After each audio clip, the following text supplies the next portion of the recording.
this sort of thing, it's like being a priest. Being a soldier, it's just like being a priest or a police officer or a fireman, right? Cops are called to protect, and firemen are called to rescue, and teachers are called to teach, and priests are called to minister. And for me, I took an oath, and that oath was to the people of this great country, and it didn't have an expiration date on it.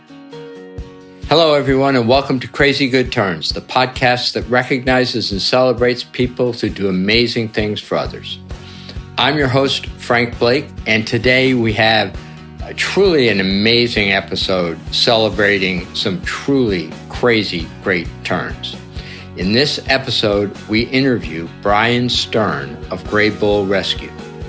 Gray Bull is an organization that helps people escape from seemingly impossible situations.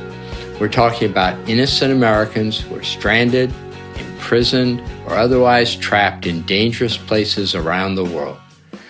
Each rescue involves an astonishing operation, and Bryan has led many of them personally.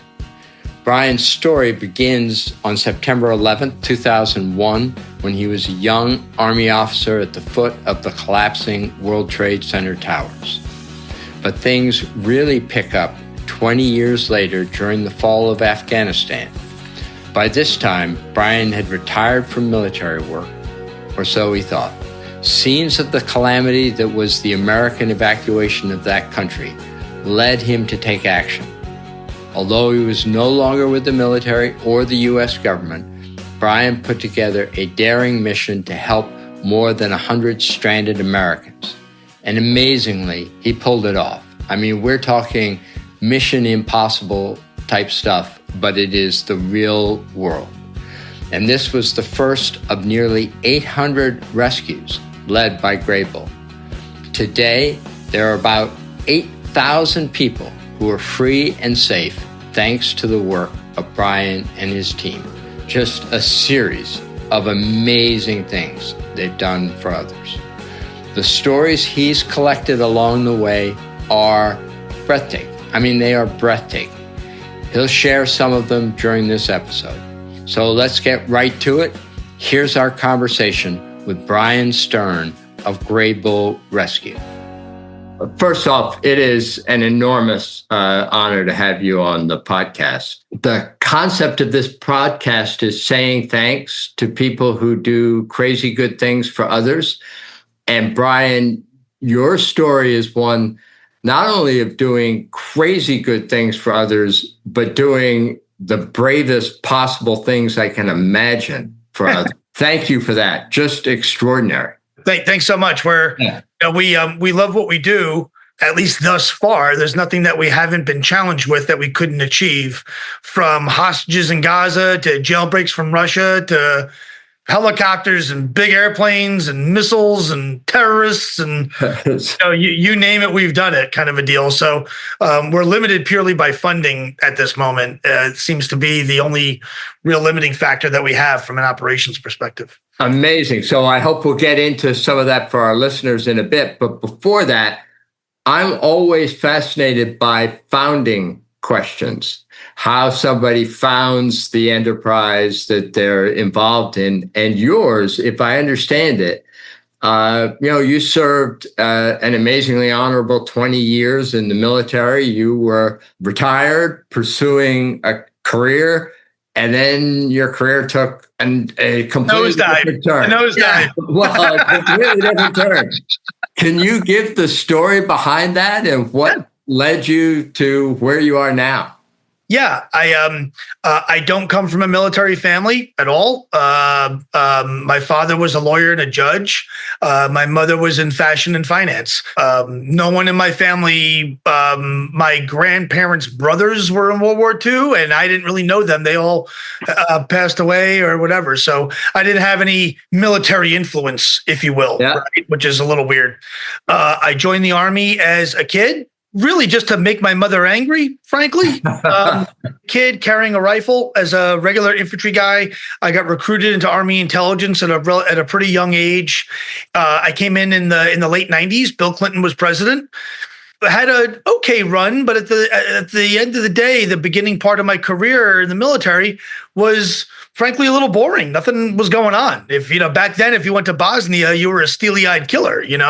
So yeah, even in infantry school, none of our drill sergeants had been to war. We forget that today everyone's got 15 deployments to Afghanistan. Back then, no one knew anything about anything. Our equipment was old. It was basically World War II and Vietnam stuff. In 2001, I was doing some things in New York. We had a place down by 6 World Trade Center, and I was on my way to work on the morning of 9/11, and Tower 1 was already hit as I came out of the train. Tower 2 would be hit soon thereafter. And I've been at war pretty much ever since, one way or the other. I've worked in like 80 countries. I had a really awesome, fun career. I worked on projects that they've made movies about. I kind of flip-flop between the dark side of intelligence and the dark side of special operations. So when you think about, traditionally, when you think about special operations guys, you think about helicopters and sleeve tattoos and all that other good stuff. The reality is the real good stuff isn't any of that. That's the real good stuff. And that's a lot of the things I worked on. I tended in my career to work on things that were hard. Even to this day, Afghanistan is the easiest place I've ever worked, overwhelmingly. Well, that gives a sense. That gives a sense of what you've been involved in. Yes. So I find myself, I work the invasion of Afghanistan, work the invasion of Iraq, work all kinds of weird special projects and weird things. I worked underground facilities, which is a real nightmare. So just take this is such a fast journey through an amazing set of experiences. Go back to 9/11. My understanding is you were injured then and stayed to help people sort through the rubble and rescue folks. And in the 9/11 community, which is its own little subculture, there are a very, very, very few group of people that were in both collapses. And I'm one of them, and everyone that was in both collapses tends to have a really funny story. So I was kind of right at the base of Tower 2 as Tower 2 got hit. So for perspective, as the plane flew in this way, I was on the other side. So the exit wound, I was kind of right at the corner. And all the debris and all the stuff fell on top of everybody in the plaza, and I was injured there. Not catastrophically injured, but injured enough. I had some burn. There was lots of burning stuff that fell on top of us. Some big chunks of stuff. I don't really know what hit me. I was just kind of stunned, to be frank. And I have the benefit of gray hair now. Back then, I was a kid who had like no experience in life. So this is by Army standards, I was belly button lint. The accounts that I was working on were like the flipping burgers of intelligence. I was a very junior guy with no decision-making authority whatsoever. Nobody was really seasoned, but I was like even worse. What happens is I get hurt and start to get treated and stuff. And lots of people got hurt. I was one of many, and many people were hurt way worse than I. Started to get treated and doing our thing. And then, somebody yells out, "Oh my God, it's going." And that's when they fell in reverse order. So Tower 2 collapsed first, which was extremely unfortunate because that's right where I was hurt. And that's also right where I was being treated. We all run. Everybody runs for their lives. One of those moments that you really can't put into words, frankly. And at the time, I was in a suit and tie. I'm in plain clothes. I'm not in an Army uniform. I don't do that sort of work. So, I had a StarTAC phone, if you remember those, right? But I had a giant beeper the size of a VCR cassette. The old ones, it would get messages on it. Back then, it was a very big deal. Email came to the Army in 2000. This was 2001, 24 years ago. So everybody runs for their lives, and I go running up the West Side Highway and truly scared to death. I have never run that fast since. I've never been that scared since. It's one of those experiences that you really can't put into words, the enormity of it. So that was fine. And get clobbered like everybody else does. Get clobbered with 110 stories of air conditioners and toilets and everything. People forget. Everyone's like, "Oh, it's just a building." Well, inside that building was a lot of stuff. And it was all that stuff that the concrete turned into dust. all the stuff flew all the way up to Canal Street. I had wedged myself in between a cargo van and like a Jeep Cherokee. I remember running, and my whole field of view, as high as I can see and as wide as I can see, was a freight train of stuff roaring up the street. And I recognized that I'm not going to outrun this thing. It's just not possible. So I wedged myself in between these things. And my big thing is I hope it goes quick. And what I don't want to do is break my arms and my legs or something, or crack my head open, buried alive. Those are the things that I really thought about as all this stuff is going over us. Wow. Right. And that was my biggest fear. I was okay with being hurt. I was really, really, really, really afraid of being buried alive. To this day, when we do our operations, we just came back from Israel doing operations. You will not find me in a bomb shelter. I won't go to this day. I've been buried alive. I've been buried alive twice. That's 2 more than I need to be. Everything kind of settles, and I'm hurt more now. The whole back of my suit was ripped open, so like my underwear is hanging out, kind of a deal, right? Really annoying, very terrible. And I followed a bunch of people, and I was very not delirious, but it was hard to understand what's going on. I couldn't see anything. I had stuff all in my eyes and my mouth and my ears and stuff.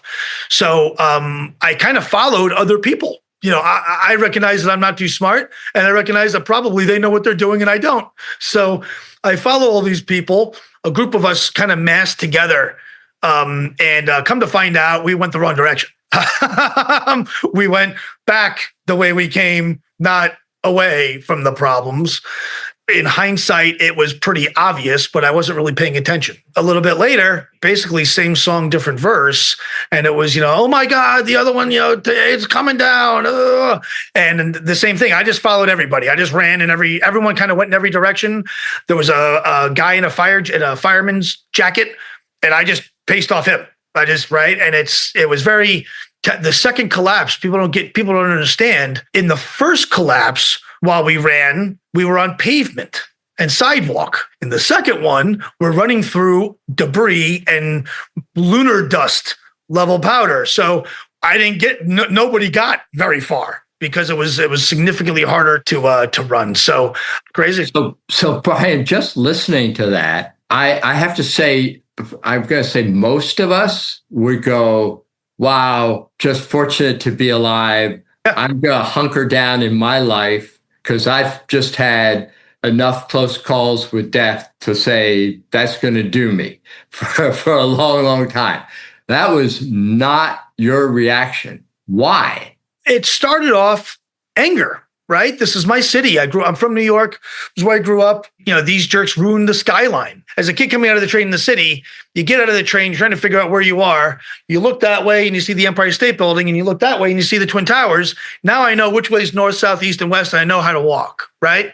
Now, the whole skyline of New York changed as a result. And it sounds such a stupid thing, but as a New Yorker, as a lifelong Mets fan, where I grew up in Queens, the Twin Towers were a true fixture. It was such a iconic thing.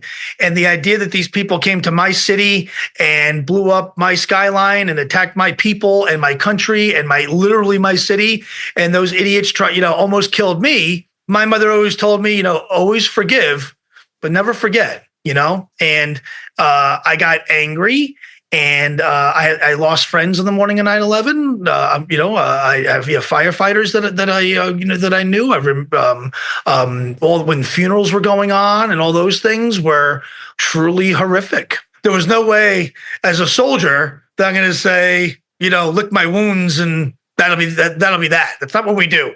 You shoot at us.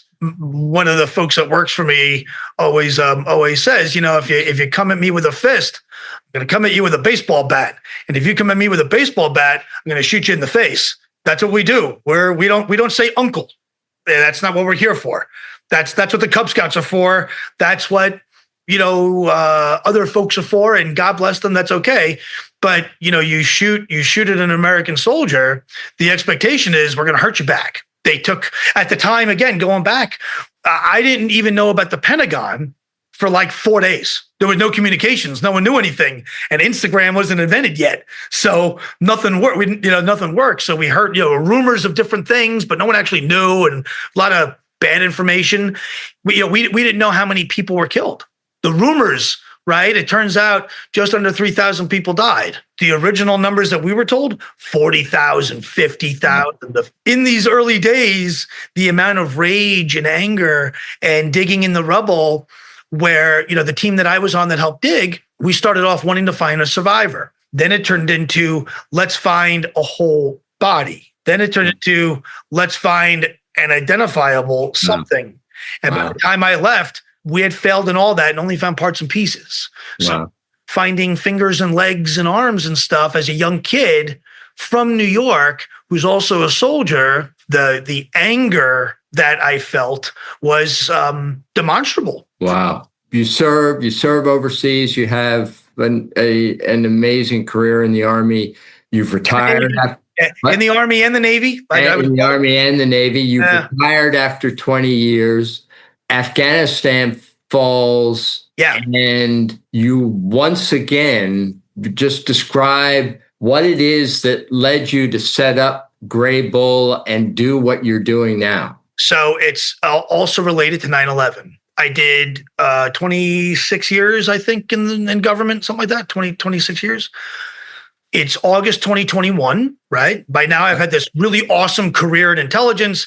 I've recruited sources and assets. I've worked all over the world. I've been on SEAL teams and special operations things, and met the president a bunch, and all kinds of cool things. And everything is great. And in the veteran world, we talk a lot about transition. When guys get out, men and women get out, very often they don't transition very well into civilian life and all those things. Because of what I did in the intelligence community, I actually transitioned beautifully. In my service to the government, I barely wore a uniform anyway. I worked in offices and hotels, and I traveled commercially, and I was basically a real person, just happened to also get paid by the government, right? So I transitioned great. I had a great consulting company. I was making tons of money, helping, doing all kinds of weird things, business development stuff, all kinds of global, worked on a couple of movies, all kinds of cool stuff. And life is good. Life is great.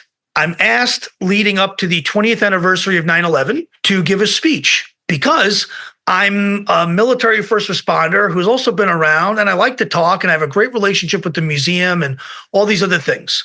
So it's August 2021. I'm working on my speech, which is emotional for me, right? Thank God I have no PTSD, but I think about 9/11 every day as a moment of reflection, every single day. I'm lucky to be alive, and I live every day like it's September 12th. It's a very emotional daily thing that I think about. I'm working on my speech, and at the same time, it's the withdrawal of Afghanistan, which also is an emotional thing. I've buried a lot of friends there. I've spent a lot of time there. I've recruited dozens and dozens and dozens of sources, intelligence sources and assets. I've done some crazy things for God and country, some that are hard to swallow sometimes, but I spent a lot of time there, and I'm watching this whole thing. And I have friends of mine in Afghanistan asking for help. Now, as an intelligence officer, when I recruit an asset, part of our pitch, just like any other sales thing, getting people to buy used cars is very analogous to recruiting an intelligence source. That's very similar, different. But one of the things that we say is, we will come for you. If you spy for me, at the risk of your life, your family's lives, your children's lives, your village's lives, your tribe's lives, all these things, we will come for you. We will not leave you behind, especially if you get in trouble and it's no fault of your own, especially. So now we're watching this on TV, and I have sources of mine that are reaching out through mechanisms and stuff, and they're saying, help me, help me, help me. You promised. You promised. Wow. You promised you wouldn't leave me. You gave me your word. And in Afghanistan, honor and integrity is unlike anything we understand in the West. It's almost like samurai. It's a very real thing, measurable, palpable. People get killed for honor in Afghanistan. This is a country where if a daughter has sex before marriage, the father is required to drown her, right? This is a very honor and integrity and a handshake really, really means something in a way that we in America don't comprehend. As a guy who lived on the streets in Afghanistan, I understand where they're coming from. And this hurts me deeply. So I'm working on my speech, which is horrible. And I'm watching this on TV, which is worse. And I'm getting phone calls, which is the absolute worst. And then it's breaking news on CNN. It's a military plane taking off from Kabul. And there are Afghans falling from the plane. I ask myself, what planet am I on? It's 20 years ago, almost to the day. The last time I saw that was on the morning of 9/11. So how do you explain to me that people are jumping to their deaths as a better idea than staying where they are, caused, oh yeah, by the way, by some of the same people? That doesn't make any sense to me. That makes no sense. And yet again, I'm an emotional guy. I get very upset, and that upset turns into frustration. That frustration turns into anger, and that anger turns into action. Oddly, I've done a tremendous amount of weird things in weird places under very weird circumstances. Most special operation guys haven't. I've built operations. I've designed operations. I've conducted thousands of them. I've chartered hundreds of airplanes in my career. As a Navy SEAL, you don't learn how to charter an airplane. As an intelligence officer, you know how to do these things, right? So I got some friends of mine together, and I said, this is what we're going to do. I called them up very upset, and I say, this is what we're going to do. One last blast. One more time. We may be old. We may be fat. We may have gray hair. We're going to get the band back together, all right? Get the band back together one more time, and we're going to deploy, and we're not going to watch this on TV. We're not going to be spectators to this. Now, when we originally deployed, it was to rescue our interpreters, sources, commandos, judges, women's rights activists, journalists, people that we knew would be at risk. And that's fine. There's a problem. We had a very real discussion about what do we do about Americans. And I made a command decision, and I said, that's not for us. I've worked in all the units that do this sort of thing. We have buildings of people of the most deadly, lethal men on planet Earth that will do horrible things to anyone to rescue an American. It used to be the best way to meet a Navy SEAL, hijack a ship to put a hole in your face. That's the quickest way, right? So I made a decision. We don't need to worry about Americans. Between CIA and the State Department and Special Operations and Navy SEALs and all the different units that are out there, they'll take care of that. Let's focus on people that we know are going to probably get left behind and that have nothing but us. And 27 years in intelligence, I was never that wrong about a call. I was fundamentally wrong. We actually barely rescued. We did plenty of interpreters and commandos, but what happens is the Secretary of State gets on TV at the time, Secretary of State Blinken, and Secretary of Defense General Austin gets on TV, and they say August 30th will be the last American boots on ground in Afghanistan. And I go, holy cow, this is like a real problem, because by September 1st, the Taliban are going to run the Department of Motor Vehicles. They're going to own it all because the military won't be there. And this whole thing is going to change. Prior to that, the game was get your interpreter, commando, whatever it was, to the Marines at the gate, at the airport, do like a challenge password kind of a thing. And then they would get let through and be put on an Air Force plane and be flown out, which was great. But we now know that September 1st, that Marine will not be there and the Air Force will not be there. And the Taliban are going to own every single piece of toilet paper in the country. Everything. They are now in charge. Whether I like that or I don't like that, that's a fact of life. And this whole thing is going to change. Now we have a huge problem. So that happens, and we're forward deployed. We're working the northern borders in Uzbekistan and Tajikistan. We're already there. Oh yeah. We were there for the whole thing. Yeah. Wow. Yeah. I mean, can I just say before we get to the rescuing of the Americans, when you were assessing this operation, were you, we could do this, I'm confident, or was it? I mean, this just sounds incredibly risky. It's like anything else. Well, it's not like anything else. No offense, Bryan, but it's pretty unique for almost all of us listening to this. You know what it's like? There are guys that are gifted with cars. You know, my cousin is like this real car guru. So he can open up the hood and be like, oh, the distributor's doing this or the oil's doing that or whatever. I was cursed with not having a mechanical bone in my body. I don't have a musical bone in my body either. There are people that look at a saxophone. My sister plays the saxophone and she sees music I see what looks like plumbing to me. That's what I see. When I look at a flute or a saxophone, I see brass pipes that belong under a sink. Try as I may, it's not my thing. These kinds of projects, these kinds of operations are very much my thing. And they're not impossible, clearly not, because we've done 800 of them by now. How many? We're at just under 800. We're at 794 or 5 as of this morning. Wow. I want to get back to your initial rescue, but what are the numbers of people that you've rescued? Just about 8,000. 8,000 people. Wow. Including 12 jailbreaks from Russia, 5 hostages from Gaza, 69 American babies under the age of a month old from the war in Ukraine, handicapped people, deaf people, blind people. Our youngest that we ever did were 2 premature babies from Atlanta, Georgia on life support, and our oldest is 98. We've done hairy, bald, fat, skinny, gay, straight. I'm sorry, I interrupted your narrative flow on. You're now back to the right to Afghanistan. So September 1st comes and goes, and we were really smart. We're smart and very stupid at the same time. One of the things that we did was we recognized that the military and the government will leave on September 1st because they're telling us they are. So we know this. And we assessed the situation and we said, well, Afghanistan is a crappy country that has been beholden to the world since the beginning of time. There are these things called airports in Afghanistan. And surely the Taliban are going to need things. They're just going to. And the best way to bring those things in, at least for some point, is going to be by air. And there's many airports in Afghanistan. So probably there'll be a minister of civil aviation of the Taliban. So there's got to be a guy. There's got to be an FAA to work the airports. Let's go find that guy. Let's try and figure out who is on the list to be the Taliban minister of civil aviation. We got it down to 6 people. And made friends with all of them. And, each one of them, you are our only guy that we're talking to, obviously. And we want to have a very special discussion that only we want to have with only you and all these other things. And one of the great things about being an intelligence officer is you don't always have to tell the truth all the time to the people that you're trying to recruit, So, part of the game, don't want to lie. But misrepresentation for the purposes of success is okay sometimes, So now what happens is it's September, the military is gone, and it's a mess. And the Taliban have not been in charge for 20 years.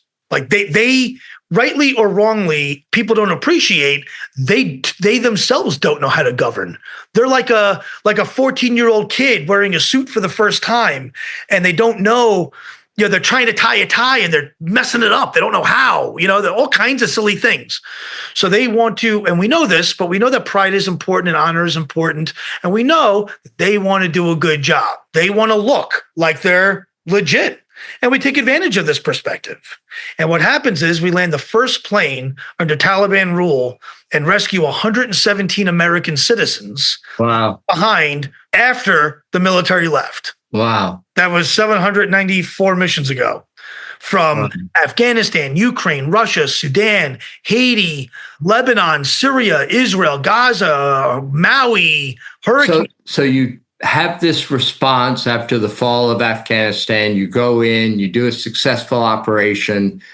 We thought it would be a one and done. One and done. No, you got my exact question. Get back to work. What is it that you go, okay, now you're going to kind of do this more as a ongoing? What happens is we do our first big one, which everybody swore we couldn't do, which is a great way to motivate somebody like me. Tell me no or I can't, and hold my beer.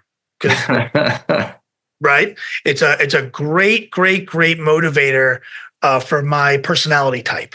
Right? I was great at what I did, but I was a terrible soldier. All my bosses will tell you I was what they call a leadership challenge because I don't like no. I struggle with no. As a kid, I didn't play team sports, so I never learned the virtue of losing well. I never learned that. We didn't have Little League where I grew up. So that trait that so many people have, I don't have. So when you say it can't be done, I kind of go, well, what exactly can't be done? What exactly? let's just talk about this problem a little bit.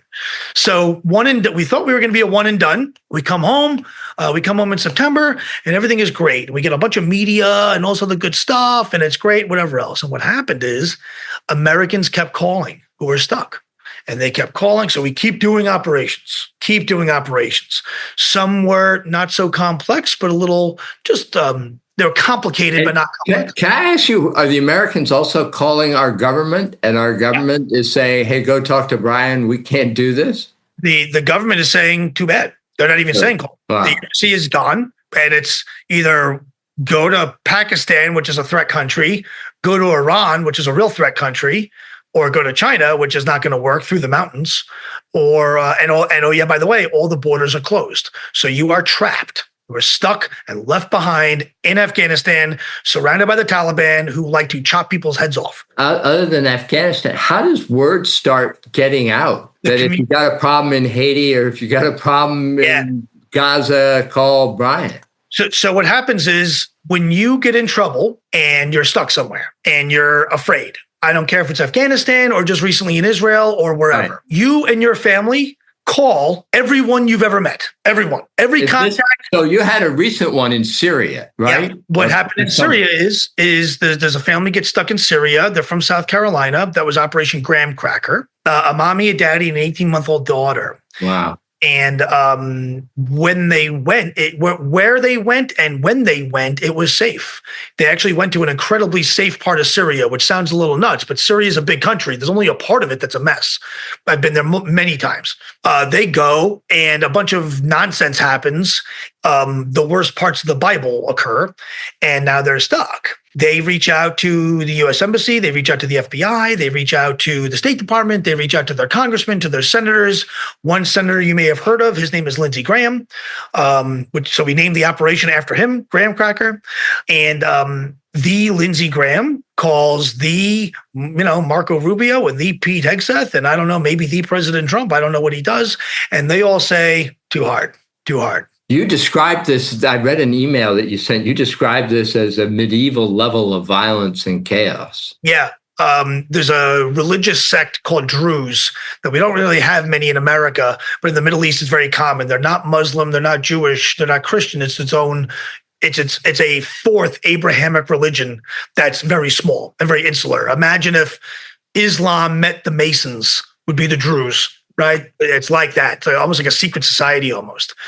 One of the ways that you know a Druze man is they have extremely ornate mustaches. It's part of their culture. They do a lot. They spend a lot of time on their upper lip.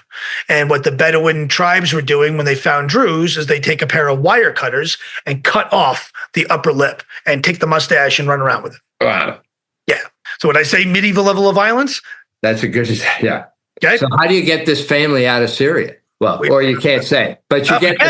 Imagine an organism like a mousetrap. Okay, so where they are compared to where we are, between us are tribes, Bedouins, machine guns.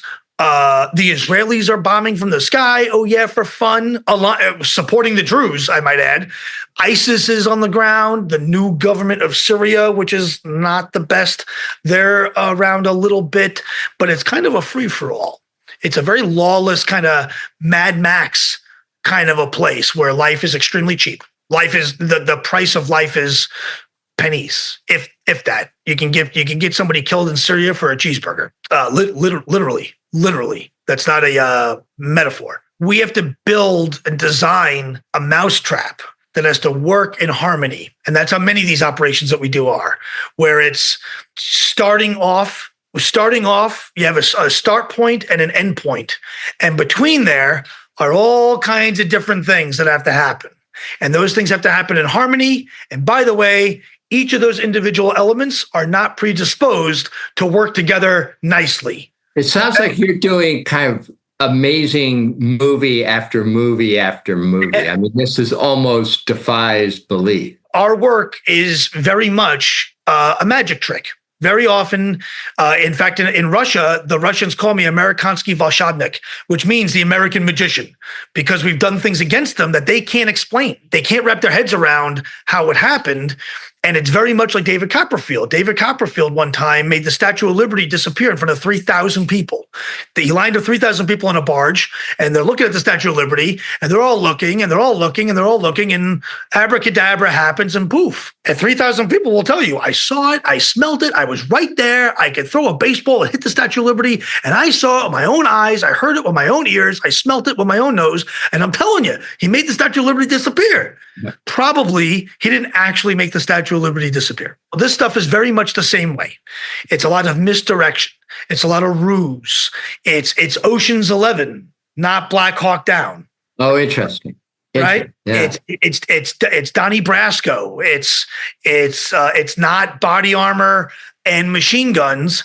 It's Adidas and a beanie hat. But surely at some of these, in these circumstances, your life has been at risk. Oh, your team. We don't rescue people from Sweden. Every single one of these.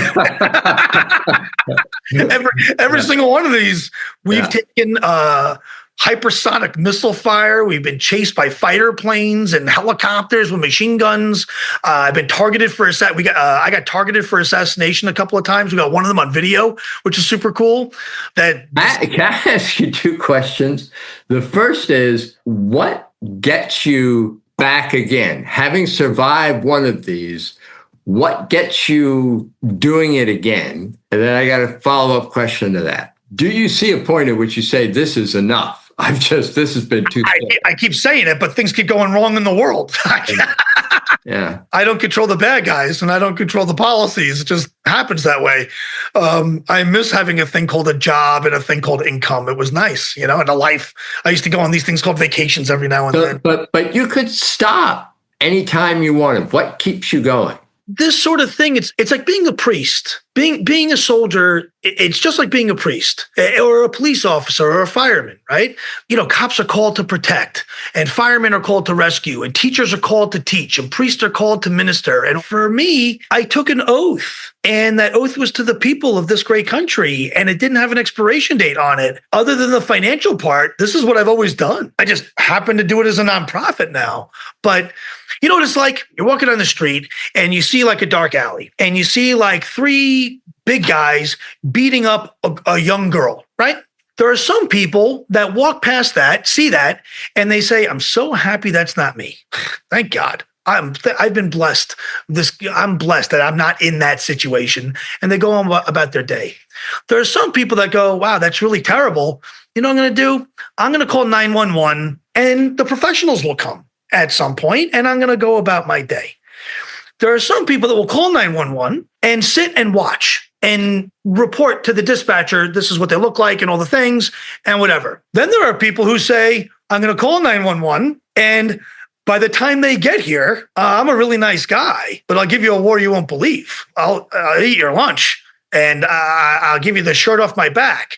But if you hurt my people, that makes me angry, and I take it very personally. I do. I take it personally.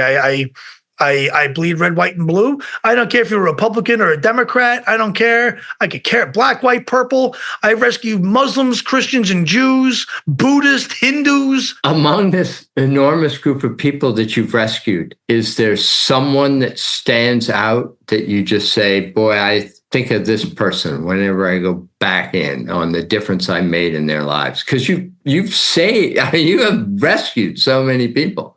You know who I think about? It sounds so silly, I guess. I actually don't think about the evacuees a whole lot. I think about their families. Mm. We rescued this kid, Kirillo Alexandrov. If you go to our website, grablerescue.org, and we got a case study on him. He's the first American victim of war crimes alive since World War II. He was arrested by the Russians. He's from Detroit. 11 counts of espionage, which were all fake, and tortured every single day for 37 days. Almost to death. He was not released. We took him. I don't have $6 billion to trade. I can't lift a sanction. I can't do an arms deal. I don't have those. I'm not above it. I just don't have those kinds of resources. So we did it the old-fashioned way.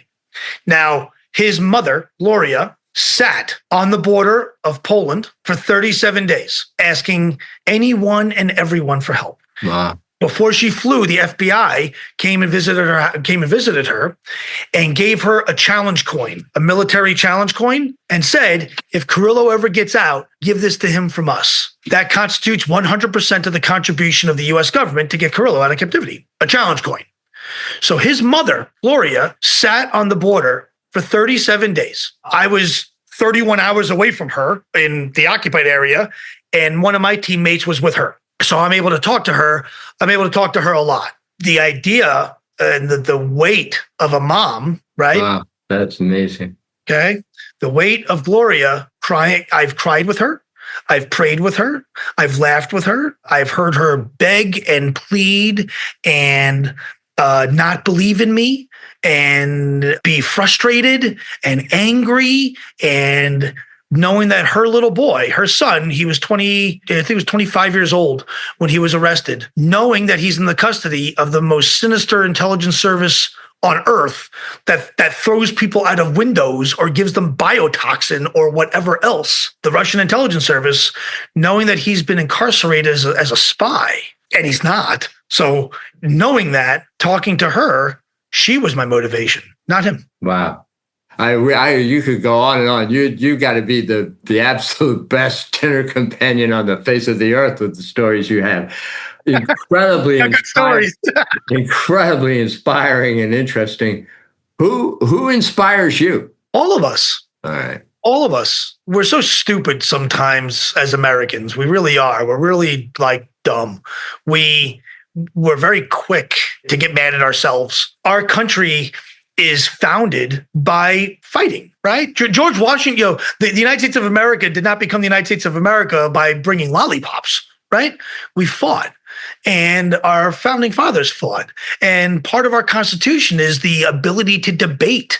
If you think about it kind of comically, the First Amendment is so that Italian grandmas can argue about things. That's what it's there for, right? That's what it's there for, where people can argue and debate and beat each other up and whatever. And we're a combative people. And that's okay. And we're very quick to forget that just because we're beating each other up a little bit, that we're also the greatest. We're the greatest country on earth. There's a reason why half of Guatemala wants to move to America, and half of America doesn't want to move to Guatemala. There's a reason why the migrant parade is a one-directional thing, right?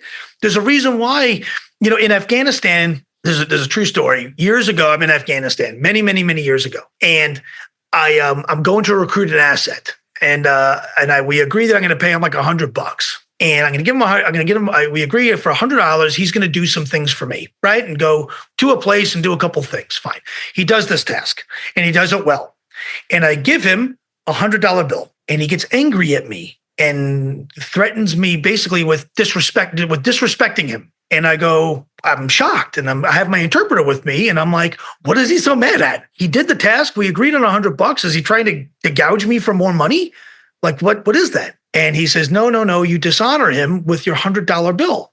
And I go, what the hell are you talking about? He says, he doesn't know what it is. And I go, it's a $100 bill. What the hell do you mean he doesn't know what it is? We agreed on $100. Here's $100. But why is this a problem? He didn't know who Benjamin Franklin was. And he asks. So I go, well, who does he know? You know what he says? George Washington. And I paid this guy $100 $1 bills. And he thought it was the coolest thing since ice cream.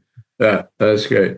In a mud hut in the middle of nowhere, Afghanistan, where they've heard about plumbing, but haven't actually seen it work. Everybody knows George Washington. They know who George Washington is. That's amazing. That's a great story. The American flag is the most recognized symbol on planet Earth. I don't care where you go.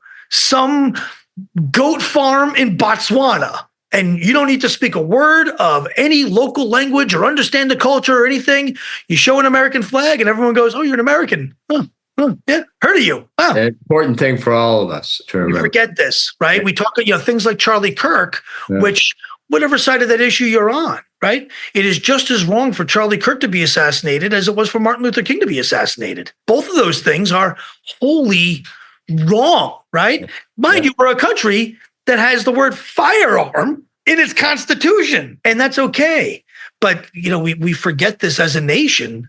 So, people ask me, well, why do I do what I do? Because I'm American, and we should be proud of that. And I have friends of every shape and size. I've rescued people of every shape and size and background, poor people, rich people. I rescued a very, very, very, very famous household name celebrity's boyfriend. He was still in the closet, rescued his boyfriend, and that celebrity wanted to give us a donation, but was scared about it being attributable and connection, right? And I was like, it's okay. Just, make a movie about us one day or something cool. Right? So I got two final questions for you. The first I ask to everybody who's a guest, and it is, who's done a crazy good turn for you? So you're going around the world doing crazy good turns for people. Who's done one for you? I got it. Oh my God, that's a tough one. My old boss, Gary, my old boss, Mitch, in my career, I was a problem child, right? Imagine being my boss. I'm tame now. When I was in my, I'm old, in my late 20s, early 30s, I was not the socially well-adjusted person that's I've been in trouble a lot in my career for doing the right thing. The whole doing the right thing isn't doing the right thing. I never understood that. I always thought it was really stupid. I think it's the dumbest saying ever. It is doing the right thing, period. Right? My ethical compass is non-negotiable, and my moral compass is non-negotiable. And I learned that very, very, very early on from very, very, very tough men who did the nation's bidding under horrible circumstances and very tough odds and very tough everything. And they instilled in me this, you go. My old partner, we've been together for many years in business and work, and we've been all over the world together. This very famous, very notorious CIA officer named Gary Bernstein. He led the first CIA teams, the first intelligence teams into Afghanistan after 9/11. He tells a very famous story about his wife. It's after 9/11, and he's already had this great career and all these other good things. And his wife at the time says, don't go. Sit this one out. It's not going to be good. And the orders that he was given was deploy to Afghanistan with a very small team. And if you're alive in 2 weeks, we'll send you more help from Kofor Black, and who was director of CTC at the time at CIA. There's a Netflix thing that just came out where Gary's in it and talking about this with Kofor. And Gary happens to also be from Long Island, New Yorker, just so happens. And his wife came to him and said, just sit this one out. I don't feel this is not a good you're who knows what this turns into. This is like ground zero is still smoldering. This is just a few weeks, like 10 days after 9/11, not even. And he says, I go because that's what I do, because I go. Because what's so much different than the intelligence community, than the the intelligence community and the special operations community are fundamentally different animals. In the intelligence community, we do things that can't be done and get people to do things that they don't want to do. That's the nature of it. When you're in special operations, you're on a SEAL team and you want to go raid a house, right? To get your commander to say green light to go, you need to know which way the doors swing in, the size of the house, how many windows, how many bad guys are going to be there, who you're looking for, all the different, how many stories there are, what's the security like, are there dogs? There's a million things you need to know before you're allowed to fly in on a helicopter, land, break down the door and shoot everybody and do what you need to do. There's 100 questions you need to have answered before you, as a special operations guy, can do your work. Conversely, in the intelligence community, my boss comes to me and says, I want you to go to wherever. I want you to find this guy named Frank. We think his last name is Blake, but we're not too sure. He's a, kind of older guy, clean shaven, in a house, somewhere in wherever, like that. And if I go, well, interesting. Well, what do you know about Frank? Where do you go to school? What house, what neighborhood, what this, what that? I start asking questions. I'm the wrong man for the job. Right. Wrong man. You see? So these kinds of operations that we do at Grable Rescue are very much like that. We respond to the threat with a loose kind of idea of what we're going to do. The recipe is always the same. There is someone in trouble in a place, and they need to get to another place through some kind of medium, a boat, a plane, a helicopter, carrying them, whatever. Other than that, in almost 800 missions, we've never carried out a plan A, ever, never. You were a C-suite executive. Imagine if one of your subordinates came to you and said, all right, sir, this is what we're going to do. Here's the plan. The good news, it's going to fail. Fear not, we will have a plan B. Yeah. Well, what is the plan B? Oh, we don't have one right now. Wait till we get there to figure that out. Would you approve? You think of something came to it, right? Yeah. That's fascinating. So, Bryan, we started this conversation by you saying Great Bull's only limited by the funding you get. This is such an amazing story, and you're doing, and it's not a story, it's such an amazing reality, what you're doing. Tell just a little bit about how this all works and where should our listeners go to support your effort? Yeah. So our motto is don't be a spectator. And what does that mean? That means do something. That does not mean you have to get on a helicopter and fly to Haiti with us, right? You can donate. GreatBullRescue.org is our website. If you don't have money, that's okay. Go to any of our social media and share all of our stuff. Why? 82% of our cases come from social media. Wow. Okay. So I hate to say it, but Facebook saves lives. Because when you call the State Department or you call 911, they don't connect you to us. We're not contractors. So they don't, under the table, they do it sometimes. But generally speaking, people find us through social media. Because what happens is you get in trouble, your wife or brother or parents or whatever you have or friends start searching and they start Googling and they go into Facebook and they go into Instagram and all these other things. And one way or the other, it's 82% of our cases. We debrief them because we do the ops ourselves. We always ask, how'd you hear about us? Oh, I saw you on Facebook. A friend of mine sent you our Facebook thing, right? So how can people help? We don't get a penny from the government. We don't get a thank you note from the government. Wow. Okay. Wow. Not even nothing, which is annoying. And we hope to fix that one day, but today is not that day. So until that happens, we are entirely donor funded. If you have a business, we will make you famous. We did $3.2 billion in earned media last year. Okay. If you make something, probably we need it. If you sell something, probably we need it. If you are a Ford dealership, we need pickup trucks all the time because our stuff gets beat up a lot. Right? And we don't need new, we need nice enough. We need just functional, right? If you are in the laptop business, if you are in the cell phone business, if you're in the dry eraser business, if you're in the paperclip business, whatever it is, if you're in the body armor business, the gun business, the t-shirt business, this shirt got made by somebody and with the logo thing put on it. Doesn't matter. You can help us. Or the best thing to do is to help us out financially because helicopters do not fly themselves. Gas costs money. Pilots cost money. They just do. Would you believe it if I told you Great Bull Rescue has one single paid employee? Wow. And it ain't me. Wow. Yeah. Wow. Everyone that you see on TV are volunteers. Wow. That's amazing. Okay. The money you can donate, if you donated to us in June, I can trace your money to an operation, to a line item on that operation, to a human that we rescued, and put you on the phone with that person. Wow. In the history of nonprofits, that level of fidelity has never existed, ever. Bryan, this is an amazing conversation. You are incredible. You are an inspiration. And as I said, this podcast is built on the idea of thanking people who do crazy good things. You're at the top of the list. I mean, thank you.